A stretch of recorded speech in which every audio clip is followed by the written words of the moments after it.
Tales Under a Broken Sky, Episode 16, A Deal with the Devil. Mark Winthrop was lazy. But describing him as lazy really only touches the surface of his personality. He could also, and quite rightfully so, be described as selfish, opportunistic, self-absorbed, envious, or petty. Although, he would never have used any of those labels to describe himself. Unemployed by choice. Although there was a long string of rejections to the contrary, he spent his days prowling the streets, checking payphones for forgotten change, gutters for dropped coins, notes, and wallets, and chancing his arm with lost receipts from bus station luggage drops. Sometimes, if his luck was really in, he would chance upon a misplaced handbag, wedding ring, nice watch, or some other similar item of great sentimental and monetary value.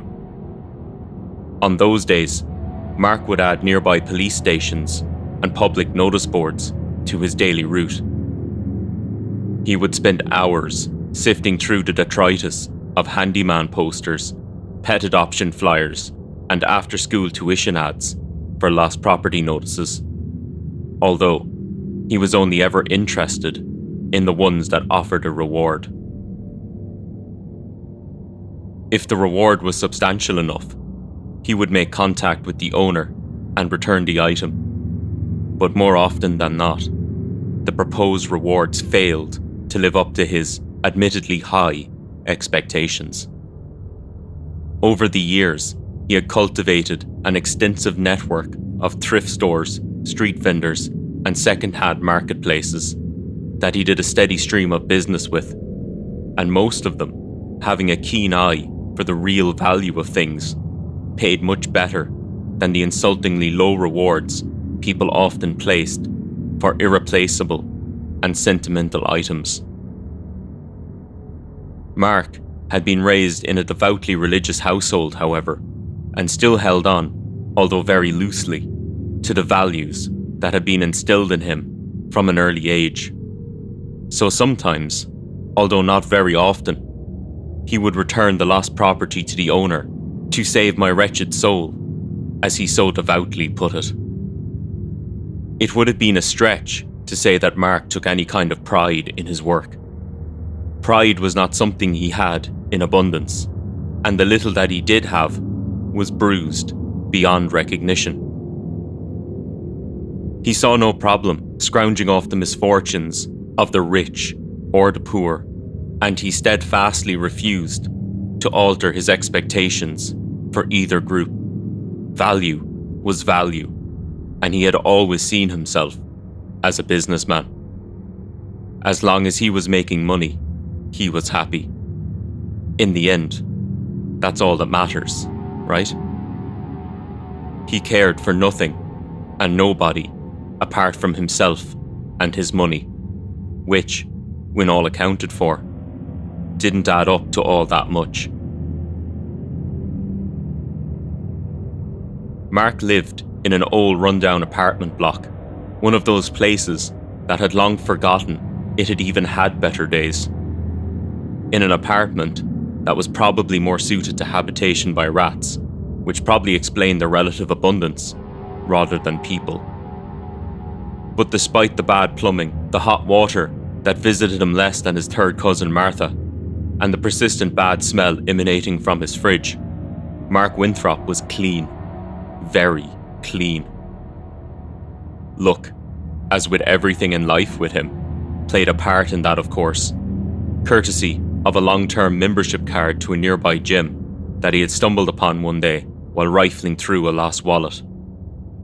He showed up at the gym by 8:30 every morning. First, he would take a quick run on the treadmill, and on the days he felt more energetic, he would work with some weights. Not very heavy ones, but just enough to keep his scrawny, 5'6" build somewhat in shape. Keeping his fitness up was quite possibly the only investment he was willing to make in his career.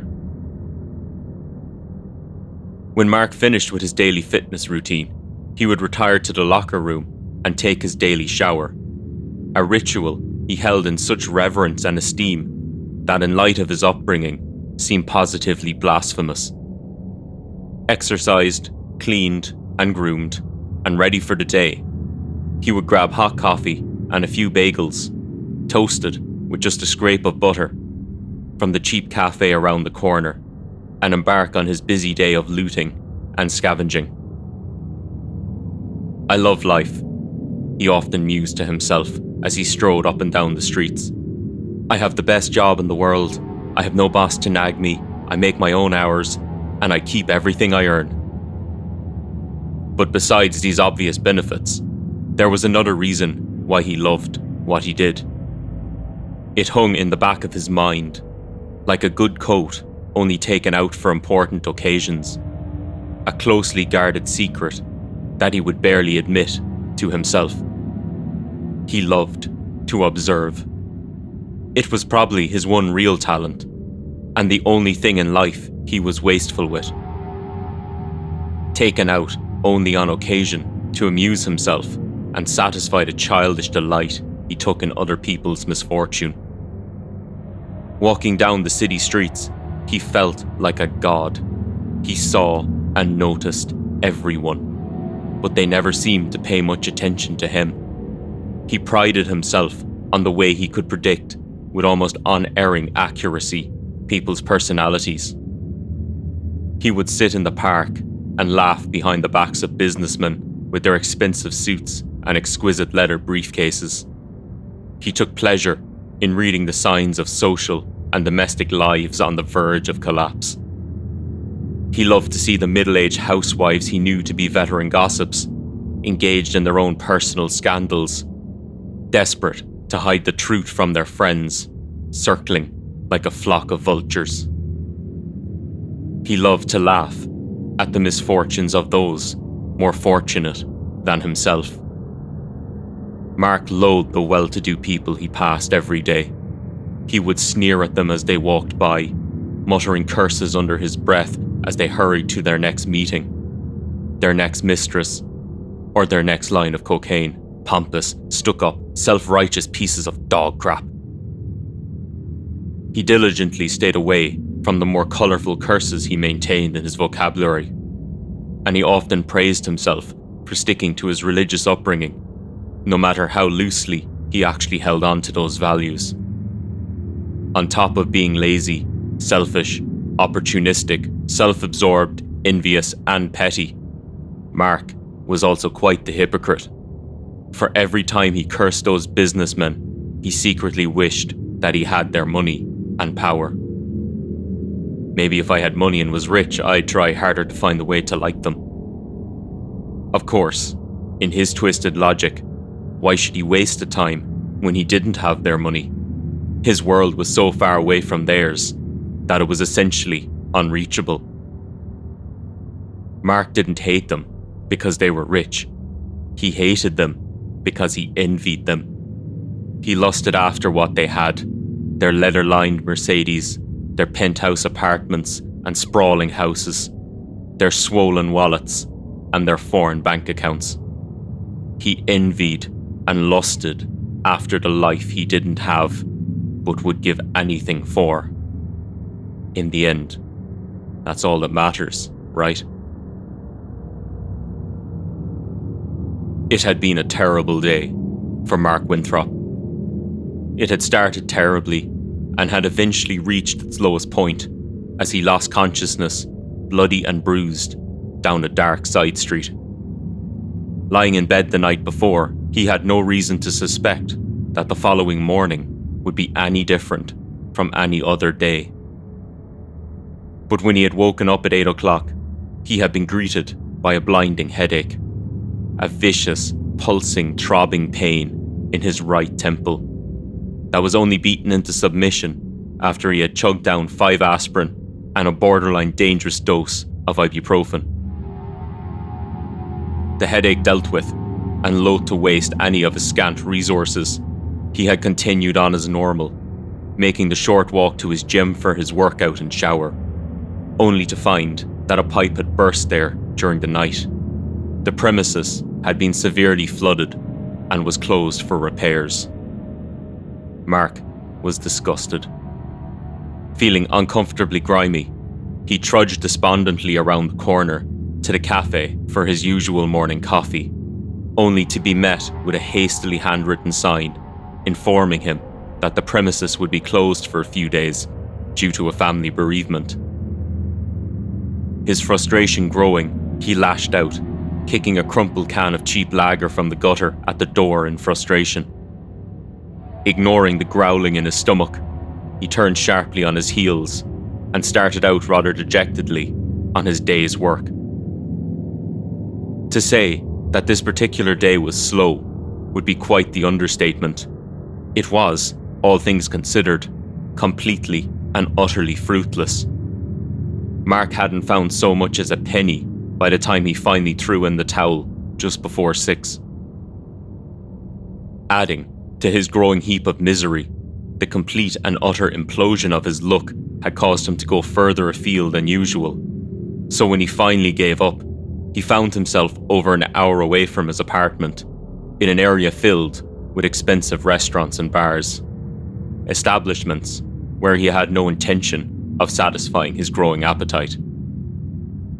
Mark being Mark, and his deep-seated disdain for the other side being what it was, he would rather have starved than pandering to the overpriced slop of those upper-class shills. And so, Mark Winthrop found himself plodding along unfamiliar streets, his stomach grumbling, his feet sore, and his previously throbbing headache once again gaining in intensity. Cloaked in his misery, Mark cursed his way through the growing evening, reserving some choice words for daylight savings, climate change, and the Earth's rotation. Of course, these were all things he had no control over, but it felt good to have something to blame for his being cold, hungry, and tired, an invisible enemy to rile against and pin his misfortune on. His next decision, though, the blame for that, fell squarely on his own shoulders. And of all the bad luck and decisions he encountered that day, it was this one that he would look back at most ruefully. Mark knew that he should have stuck to the main streets. He rarely ventured off them, even within his comfort zone, but his growing hunger and the creeping despondency slowly infiltrating his thoughts overwhelmed his usual cautious decision-making processes. He stopped and looked down a narrow side street. Earlier in the day, it would probably have been used for deliveries to the restaurants on either side, but now it lay deserted. Further down, he saw someone stub out a cigarette underfoot and slouch back inside. His stomach rumbled, and he took a tentative step towards the rough tarmac. He would be going that direction anyway. If he went by the main streets, he would just be doing a long loop to end up in the same place. This could save him 5, maybe 10 minutes. Mark took another step down the street, careful to avoid the rubbish skips lining the walls. He felt dirty enough as it was, without the stench of rotting vegetables and discarded food waste clinging to him. He groaned as his foot splashed in a shallow puddle.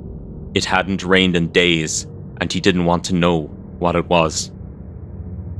Up to that point, with his empty pockets, his growling gut, and the niggling ache in his left hip, he didn't believe that his day could get any worse. So when he found himself shoved up against a wall, his face sliding against something damp and slimy, and the sharp point of a knife pressing through his jacket, it took him a moment to realise that things had, in fact, gotten worse. He leaned limply against the wall, reluctantly resigned to his fate, while his assailant rifled through his pockets and carefully extracted and pocketed the last of his cash and that all-important gym membership. Mark sighed in relief as the sharp pressure against his side eased and the arm pressing him against the wall shifted. The relief was short-lived. He felt a hand on his shoulder slowly spinning him around. He tried to get a look at the mugger's face, but before he could get his eyes up, a fist crashed into the bridge of his nose. There was a soft crunch, followed by a brief instant of quiet shock, before pain erupted from his ruined nose, and he fell to his knees, completely unaware of the soft squelch his knees made as they hit the ground. Nausea twisted his stomach, and he dry heaved as his gut tried to empty itself of its non-existent contents. Mark's head spun, the distant ringing in his ears pinballing around the inside of his skull. He felt something warm spreading across the crotch of his pants, and he leaned forward with a groan, hands clutching his face. He was still wondering how his day could get any worse when he passed out. Mark woke to a flare of pain in his nose and rolled awkwardly to his side, groaning at the wet sensation as he peeled his face from the cold ground. He wrinkled his nose at the sudden sharp stench of rotten eggs, and he felt his stomach clench painfully again. In spite of himself, he found a short laugh escaping his lips, a strange, half-strangled sound, smothered in phlegm. Ha! Sulphur! It reminded him of a description he had once heard of hell. The way his day was going, that made sense. What else could go wrong? He started to push himself up, then fell back to the street, his arm collapsing under him as a sharp stab of pain exploded along his shoulders and neck. Panting, he rolled back onto his knees and propped himself up on his elbows, pausing for a moment as he allowed himself to catch his breath. Everything felt heavy. Unseen metal bands constricted his chest and arms. Even the slightest movement of his neck sent harsh darts of pain down his back. He shook his head, trying to clear the fog enveloping his brain, and another surge of nausea sent his head spinning. He rolled to the side, pushing desperately with his arms as his weight shifted, and he managed to half fall, half slump backwards against the wall. At least I'm not face down in a stinking puddle anymore. Everything hurt. That asshole must have done more than break my nose while I was out. Mark forced himself to take a deep breath, and then a second, but a sharp pain in his side curtailed the effort. He brought a hand to his ribs and flinched. He probed tentatively along his side, but it felt like every inch of his body was bruised to one extent or another. He rested his head back against the wall and closed his eyes. Someone has to find me. Someone has to help. He was desperately afraid now. All of the fear he had been too shocked to feel during the assault now careened down on him like a runaway train.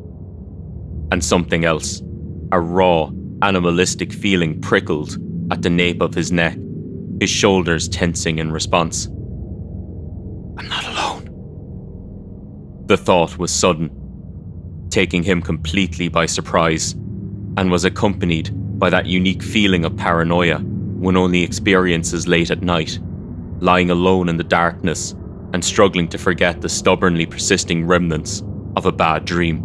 Well, I guess considering the circumstances, I have a right to feel a bit jittery. Mark was quickly reverting to his typical semi-rational thought pattern, the one that allowed him not to think about anything that disturbed him. I wonder if that SOB took my gem card. Damn, I need a shower. Even my nose feels dirty. He pondered over this last thought for a second, feeling as though he had forgotten something important, then raised a hand to the swollen lump that had been his nose.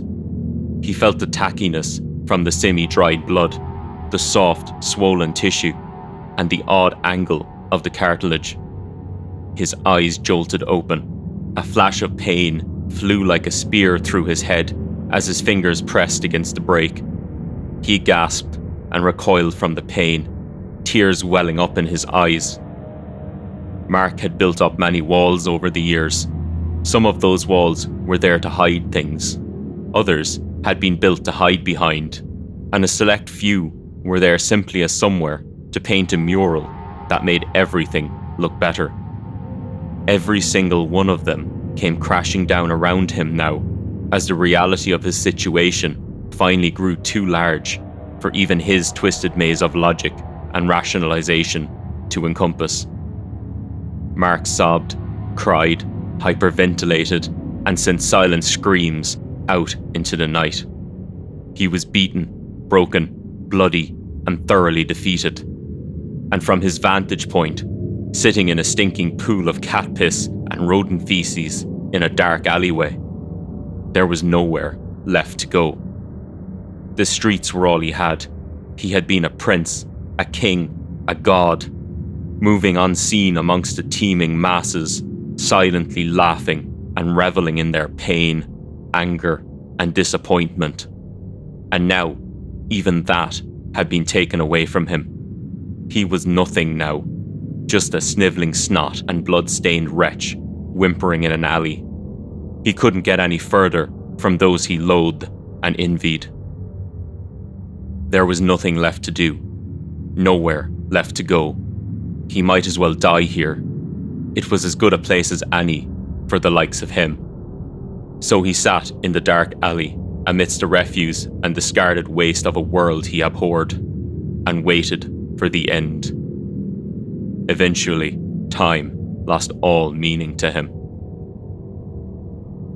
A shadow fell over Mark, interrupting his latest bout of self-pity, and he looked up, blinking through bleary eyes. Standing directly across from him, a man was silhouetted in the dull red glow of a fire exit sign. The initial surge of hope and gratitude that he felt was quickly subsumed by a growing feeling of disquiet. There was something about the way the man was standing, something about his posture and the angle of his neck as he looked down at Mark. It was appraising, but not in any way that made him feel comfortable. The man's silent gaze made him feel like a piece of roadkill. There was no pity in that stare, just silent disgust and revulsion. Mark instinctively pressed his back against the wall, trying to put as much distance as he could between him and the newcomer. Something didn't feel right about him. He's not my mugger. For some reason, that fact was plain as day to Mark, but it didn't make him feel any better. It only served to compound the fear and uncertainty that was wrapping itself around his chest. He wasn't ready to admit it to himself yet, but he was terrified. Mark, I mean, you're hardly the pinnacle of humanity, but this is a new low, even for you. The stranger's voice sent a chill down Mark's spine, and he recoiled further into the wall. This man, whoever they were, was dangerous. And he knows my name. How does he know my name? The man reached out a hand, and nausea twisted inside Mark again.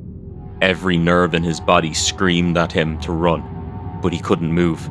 There was nowhere he could go to escape. Nowhere to run, nowhere to hide. Oh, come on, Mark. Let me get you inside. You're a mess. It's embarrassing. We'd better clean you up before we get down to business.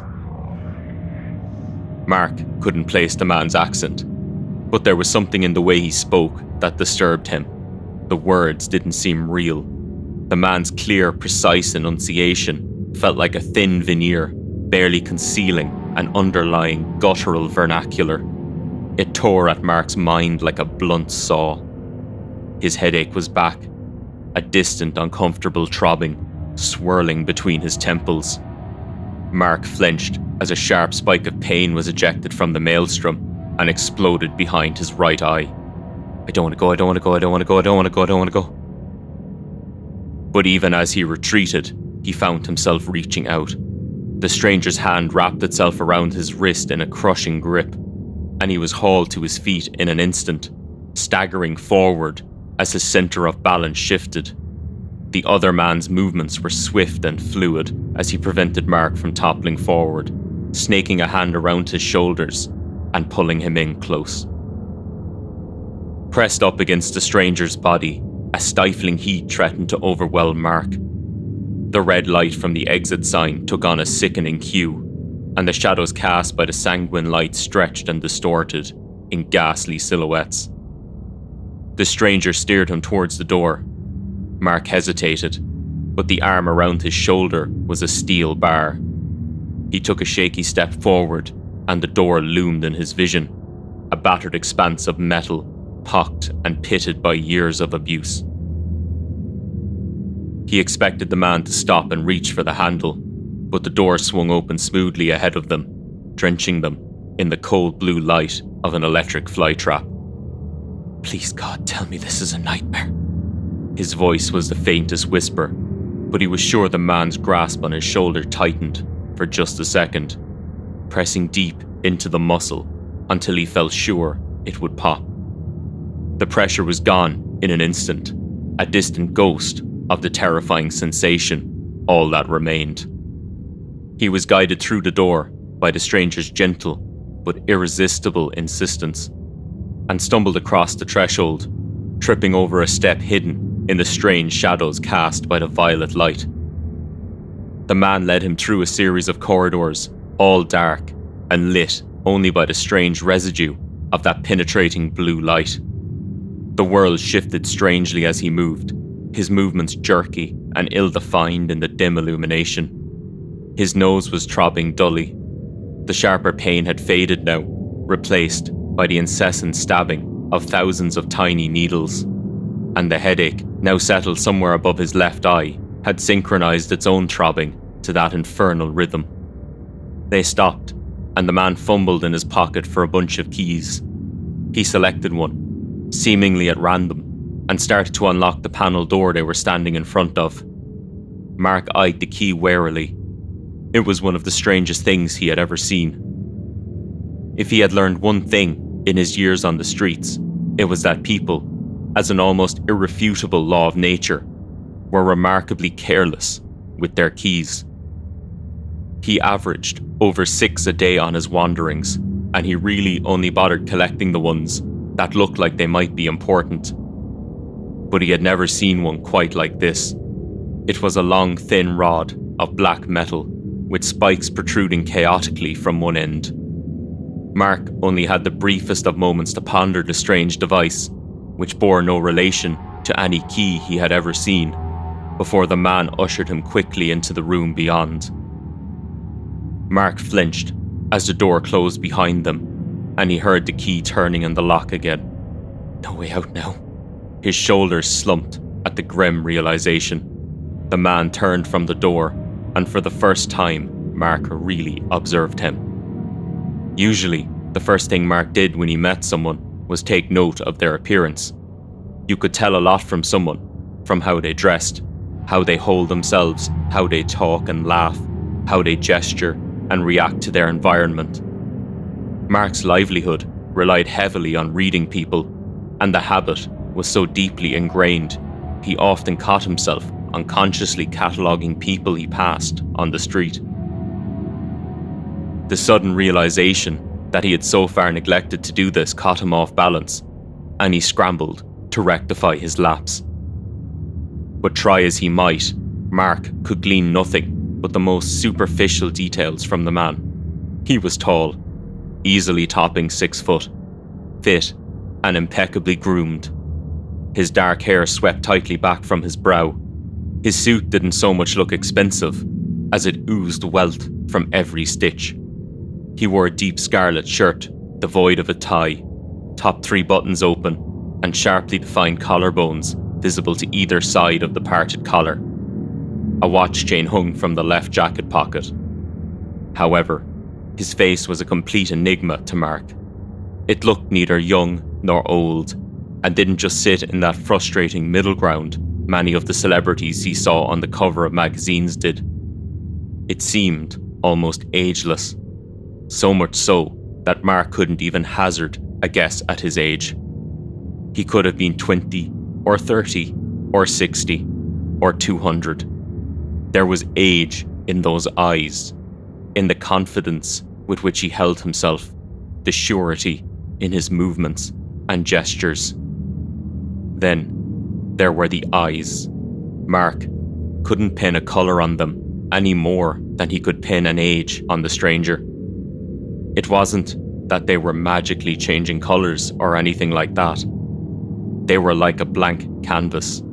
It was as if they had the potential to be any colour, or all, or none, all at the same time. They disturbed him in a way that he couldn't describe. Looking into those eyes was like looking through a window, a desolate wasteland scoured clean of life, roaring flames, burning across broken mountains and illuminating endless chasms. The stranger's eyes moved slightly and caught Mark's dead on. Mark jumped as the visions rushed forward to meet him, and he crashed to the floor. Pain erupted from his nose again as his head struck the ground. He blinked up at the man, trying to focus his blurred vision as the stranger bent towards him. The man was wearing a tie, the same rich colour as his shirt. Mark shook his head in confusion. There's no way I could have missed that. Maybe I just didn't see it blending into his shirt, but wasn't his shirt unbuttoned? He shook the thought away, trying to rid himself of the sick feeling in his chest. He never missed things like that. He looked over at the man again as he reached forward and pulled him up by his jacket. The man no longer had a watch chain hanging from his jacket pocket. In its place, a pin in the shape of a hoof glinted in the dim light. Odd, I could have sworn he had one of those fancy pocket watches. Mark found himself face to face with his strange companion, inches from the man's eyes. His breath was hot, washing across Mark's face and making him gasp for breath. The heat flooded his lungs and cold flames erupted in his chest. He coughed and a spray of spittle escaped his mouth. Disgust flashed across the stranger's face before his mask fell back into place, a cold, calculating expression that seemed to weigh Mark's soul, judging him, and not in a favourable way. A slight smile played on the man's lips. Goosebumps ran up Mark's arms, and he tried to pull away. Mark Winthrop. The stranger's voice was loud in the small room, and Mark struggled harder to pull away from the person who was rapidly becoming more threatening than the thug in the alley. Streetcomber extraordinaire. Mark's chest swelled involuntarily at the title, his pride artfully ignoring the grating sarcasm in the man's voice. He could take or leave Streetcomber. He had never really cared to give a name to his chosen profession. But extraordinaire, that spoke to his deepest fantasies. But the stranger continued on, leaving Mark little time to bask in the glow of that suddenly revered adjective. The lowest of the low, scavenger of scavengers, stalker of ill luck and conman of the masses. Mark had always tried to ignore the more unpleasant parts of his personality, but it was hard to deny the truth when those eyes were inches from his face. His chest deflated, and the room around him expanded, corners and walls deforming wildly as Mark shrank back down into himself, even as his shadowy companion loomed over him. I see that you're not too happy with my little observations, the stranger remarked, a wicked grin that didn't so much touch his eyes as it ignited them, spreading across his face. No one ever really is, so don't feel too bad. Mark was far from comforted. The stranger continued on, his every word beating at Mark like a hammer. You're a mess, Mark. You're sweaty, dirty, and bloody, and your nose is all out of joint. The stranger paused, the wicked glint in his eye indicating that he took immense satisfaction in that pun. He emphasized the point by reaching out almost impulsively and prodding the tip of Mark's nose with a long bony finger. The contact sent a spear of pain through his head, and Mark's knees buckled. The stranger chose that moment to release his grip on Mark's jacket, and he tumbled unceremoniously to the floor, clutching at his nose and slowly curling into a ball. Mark's assailant crouched over him now, prodding his shoulder with the back of his hand, a look of open disgust replacing the terrifying smile. Look at you, cowering like a dog. You disgust me, he continued, pausing just long enough to shoot a wad of spit at Mark's forehead. The thick lump of phlegm and saliva rolled down between his eyes, but Mark was long past making any effort to wipe it away. It burned where it touched the broken and bloody skin of his nose. "But you know what? I pity you, you pathetic wretch." Leaving no time for Mark to react, the stranger's hand shot forward and grabbed hold of his misshapen nose. Mark winced in anticipation, resignedly waiting for the inevitable shock of pain. The inevitable proof that yes, his day could get worse. But the expected pain never came. The man gave Mark's nose a sharp twist, then leaned back, regarding him with a look that Mark usually only attributed to snobs with too much money attending an art exhibition. Ensnared in the stranger's gaze, he tentatively raised a hand to his nose and probed along the previously shattered ridge of cartilage. Mark's eyes opened in shock when the expected stab of pain remained absent. Jesus Christ! The words slipped out before he could stop them, and the wicked grin spread back across the man's face. "No, not quite." How did you do that?" Mark's emotions were entangled in an unpleasant limbo, pivoting between awe and a creeping sense of dread. He was in over his head, and he was beginning to realize just how deep that mire was. Unable to respond to the strange turn of events, Mark sat mutely in the middle of the floor, his back resting uncomfortably against the leg of a table, the stranger towering over him, his predatory grin turning hungry. "I can give you anything that you want, Mark. Anything at all that you desire. Money, riches, fame, fortune, power, influence. I can give it to you as easy as I can take it away. As easily as I heal that bloody mess you call a nose. As easy as I took away your look today. I know just what you want, Mark, and I can give it to you. It can all be yours. And in return, all you have to do for me is one little favor, a trifle compared to the riches that you will receive." Mark, who had sat through the speech in confused silence, cocked his ears at the mention of money and power, the only things he had ever truly desired. The stranger's words woke a burning lust in Mark that shocked him with its magnitude. "All things considered, look like you might have landed on your feet again, Marky boy. All of that, everything you have ever wanted in return for a small favour? Nothing but a trifle?" The idea should have excited him. He certainly felt excited, but he couldn't help the unease he felt towards the offer. No one had ever handed him anything in life. Not once. What is this little favour? He was on the cusp of accepting the deal, but needed that one last bit of reassurance to help him across the line. "Well, it's two favours, really. The first would be merely a trifle. The second, that is more of a, let's just call it a longer-term investment." The other man's eyes sparkled with a greed mirroring Mark's own. "It won't cost me anything. I won't have to hurt anyone, will I?" Mark asked, although he no longer cared to hide his desire to take the offer. "Everything has a cost, Mark, but this won't cost you a single penny. And no, I don't expect any part of this will involve direct harm to people, at least on your part." An unexpected sigh of relief escaped Mark as the man spoke. Money. He cared about almost more than anything else in the world. The only thing that truly topped his burning desire for power and money was his own safety. He was certainly not built for physical altercations. That much was plainly obvious after his earlier experience, and intimidation and violence were as alien to him as the concept of hard work.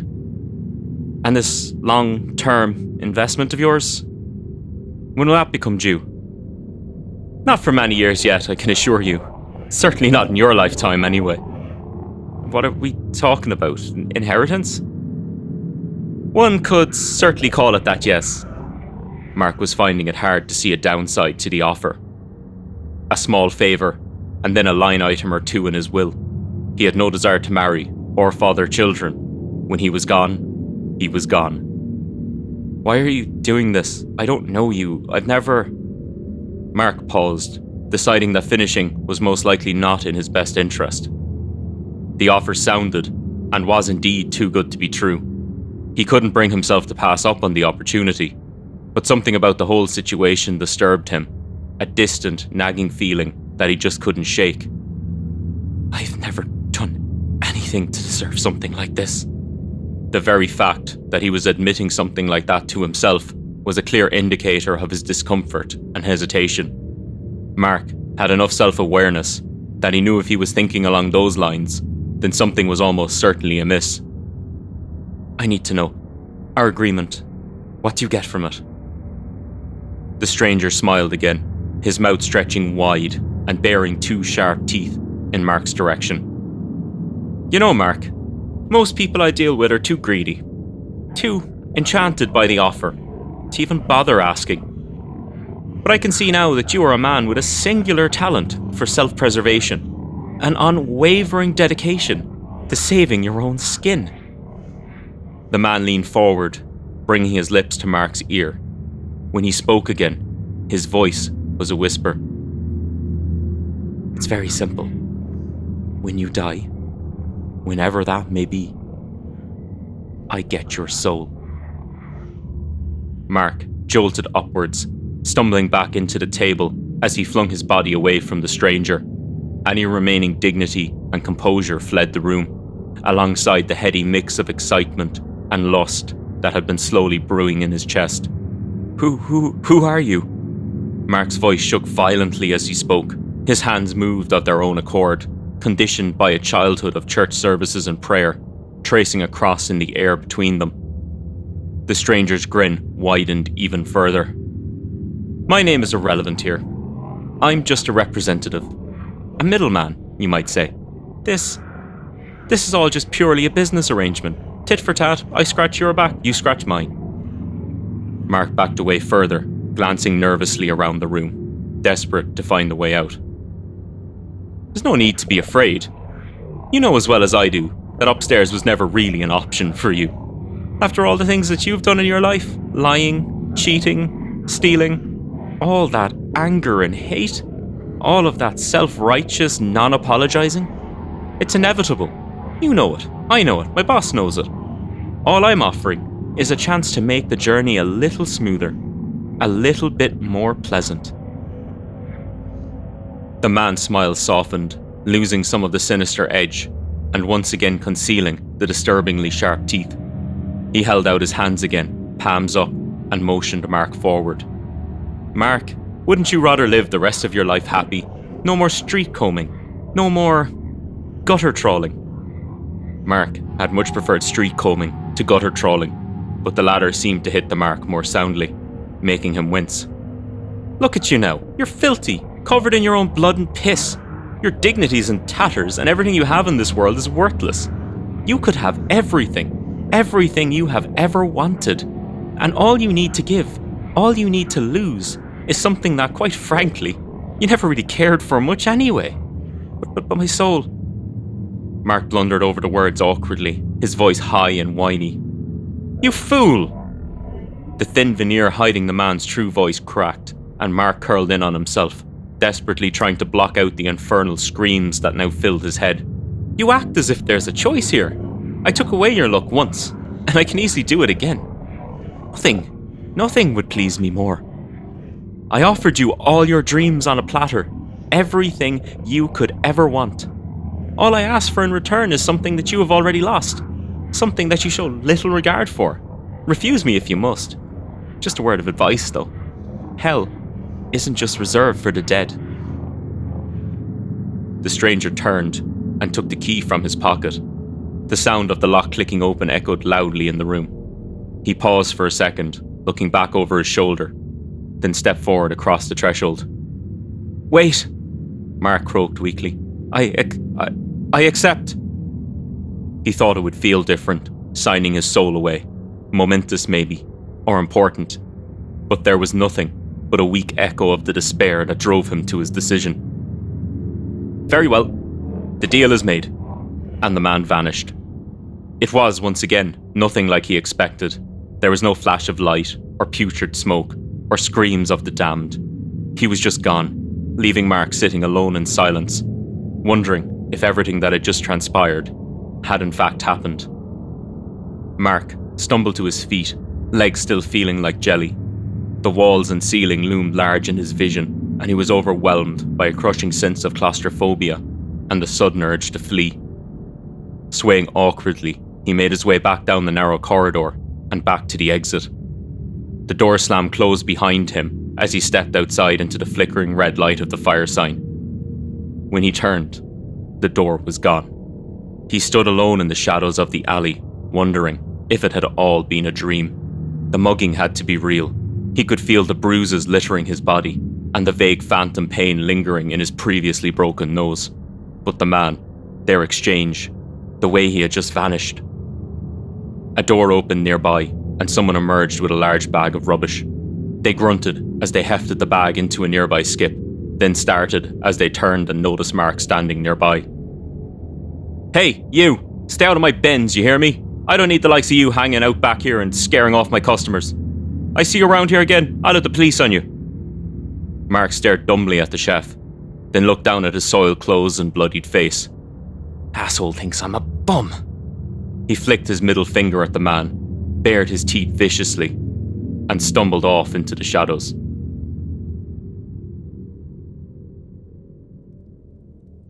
Welcome, folks, to episode 16 of Tales Under a Broken Sky.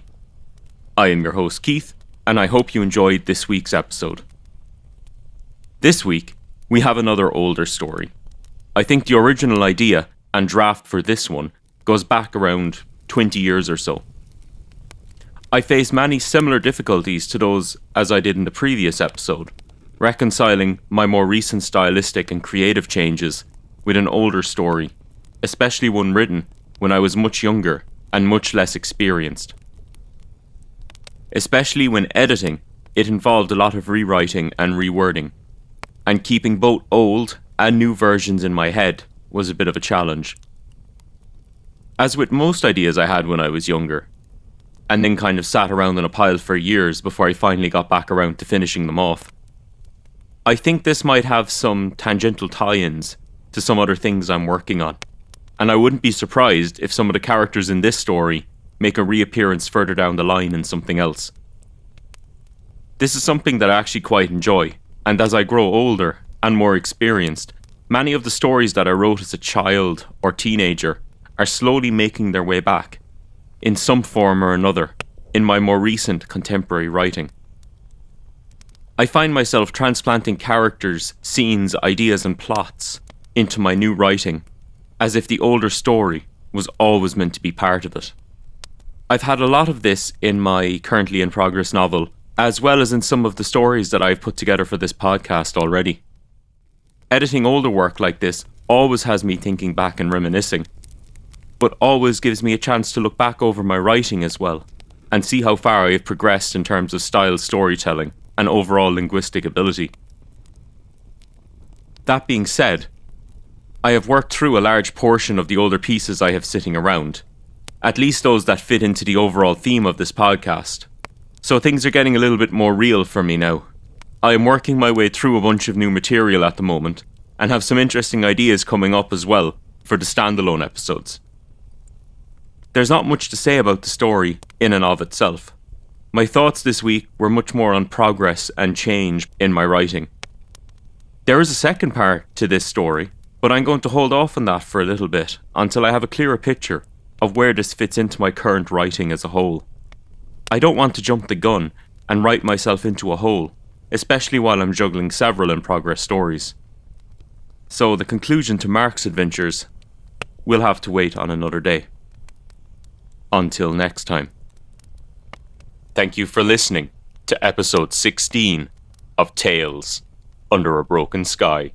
I hope you enjoyed this week's production as much as I enjoyed writing and recording it. If you did enjoy it, please consider subscribing to the podcast on your platform of choice and leaving a rating and/or review. Thank you again for your time. Stay tuned to hear a brief trailer for the next episode. Tales Under a Broken Sky, Episode 17, The Old Gods Are Dying, Chapter 2, Coming Home. Opening the front door was hard. Fiacre couldn't tell if it was the guilt from his long absence, or the fear of what he would find inside that caused the hesitation, and stopped him short of reaching for the doorknob. He had envisioned What it would be like to return countless times since his grandmother had called. What it would be like to walk back into his childhood home, back into that warm living room. What it would be like to hug his grandmother again and shake his grandfather's hand. How they would all sit together by the hearth and share stories into the night. But as he got closer to home, those images had blurred and faded, until finally, as he walked up the short path towards the cottage, they had fled entirely, leaving him alone with his guilt and uncertainty. Truth was, Fiachra had no idea what lay beyond that door. All he knew was that it was an ending, and his hesitation was only delaying the inevitable. His grandmother had sounded strong on the phone, asking him to come home and see his grandfather, but Fiachra had known from the strain in her voice what it was that she left unsaid.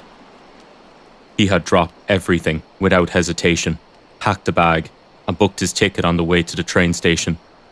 But now that he was there, home again, after so many years, he found himself reluctant to enter. In his mind, his grandfather was still the same as the day he left. Spry, healthy, strong.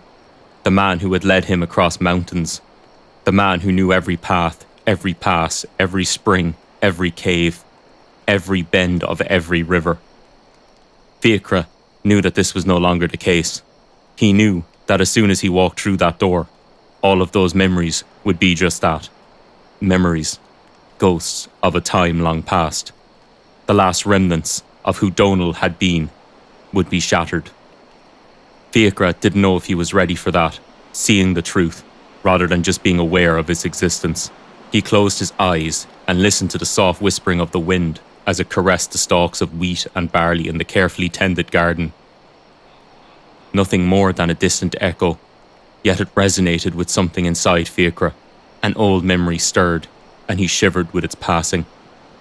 The wind gusted, gently pressing into his back, urging him forward, then was gone again. Fiachra reached for the doorknob, and the world around him went silent.